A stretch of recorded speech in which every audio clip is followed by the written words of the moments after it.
Muchaneta to Napel, and I'm here at the Key House, which is Munich Fabric Start's innovation hub. And I'm sitting down here with Matt. How are you today? I'm great. Fantastic. Thanks for inviting me. I would love for you to, in like 30 seconds, let people know who you are and what it is that you do. Well, I'm a chemist by training. I have a sports degree. Okay. And now I'm working in the circularity space and developing solutions to a better and more circular economy. I like that because you know what it is? You keep hearing that all the solutions for circular economy are coming from outside the industry because you're not from fashion. No, you're I'm chemist, not. I'm not. You know, Yeah. so how are you finding the industry's reaction to some of the solutions that are being put on the table? Well, I had the chance to develop or work in the product development and coming from the material space, I was able to sometimes also painfully realize that materials determine so many things across the entire value chain. And that's, if you come from the material space, you can of course enter into different industries. And then from my background, I was in the field of polymers and composite materials, so plastics. Yes. So you can work in the construction industry, you can work in automotive, but especially in technical textiles, that's why my background also comes into play in sports management. I was also a lot in touch with the outdoor industry. And then of course you have a good access and see that with this material knowledge, it's easy to contribute to product design, to development, and also impact on the entire value chain. And when it comes to circular solutions, do you think we're at a point where it's more achievable on a grander scale, or are we still learning how to go about doing it? Because I feel like some people don't really believe that we can be truly circular. And I know there's a lot of projects taking place right now funded by the EU that are all about promoting a more circular vision. Well, I think we're reaching the place where we know that it's necessary to go in this direction. Yes. But a lot of initiatives so far have been very isolated, confined in either a specific field of industry or to specific companies.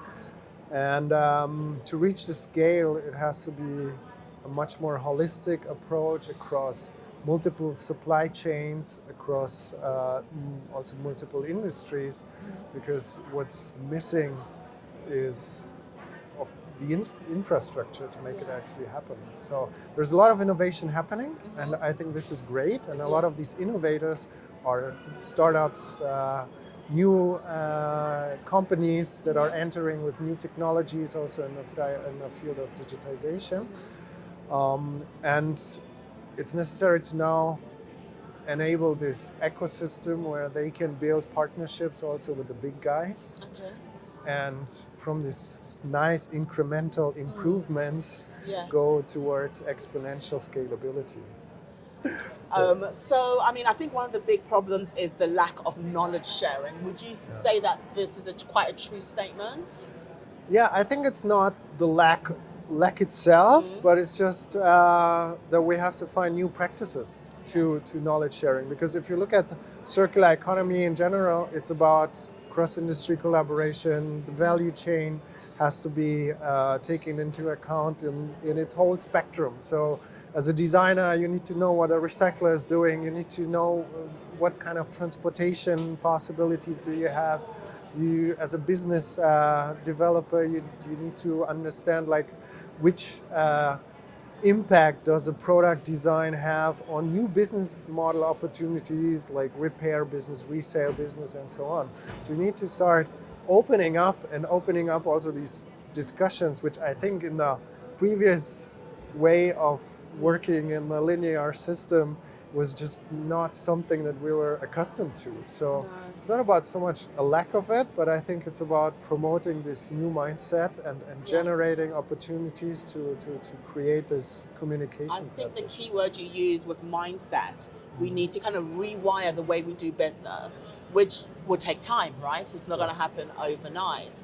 So with regards to going back to circular again, how do you foresee that kind of advancing in 2023? Do you see us moving forward? Do you see the industry kind of still staying in that static position?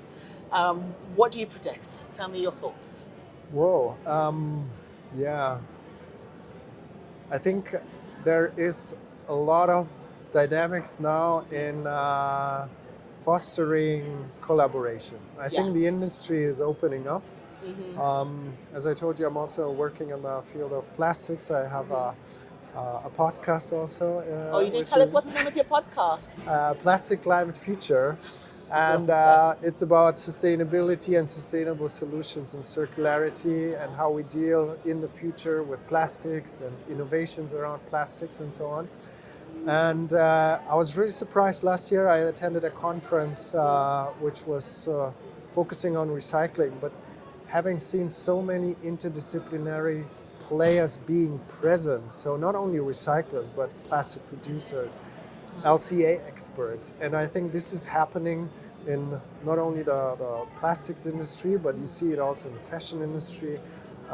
Last year, end of last year at the ISPO, you could see there is so much opportunities to open up these dialogues and open up these communication pathways which haven't been there, and it's being actually used. So I think this is a very positive sign, and as I mentioned in the beginning, I think to really scale it up from these nice isolated circularity initiatives that some brands are doing, some startup, we need to foster this interdisciplinary communication.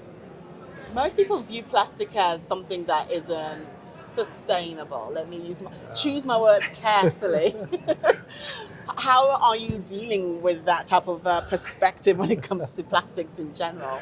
Since it's your forte. I think plastics in general are very sustainable. It's not the plastics that we should consider, but it's the plastic waste actually. So regarding one has to really carefully also look at the value that plastics bring, and also the value that we bring to plastic as consumers. And then if we see the true value of materials, then discarding it and creating plastic waste, which is also a problem of the fashion industry, yes, of course. Yes, it is a big problem. This will be something that we can overcome in the end. I think I like the idea that you said it's not about plastic, it's about plastic waste. Yeah. But I'd be curious to see what people have to say, because I think we're all being raised with the fact that plastic is evil, but maybe we don't see the full picture. But imagine a hospital without plastics. It is very much integrated into many businesses and many industries. It's not something, I think we just have to rethink maybe how we use it and how we deal with the waste, like we would with our traditional clothes. Anything that's waste, you need to think about how can we deal with this, you know. And there we are back with the mindset, right? Yes, mindset. It's all about mindset, people. Thank you so much. I'm going to be with you on a panel later. Yeah, looking forward. So I'm looking forward to talking to you more about this then. Thanks. Thank you. Thanks.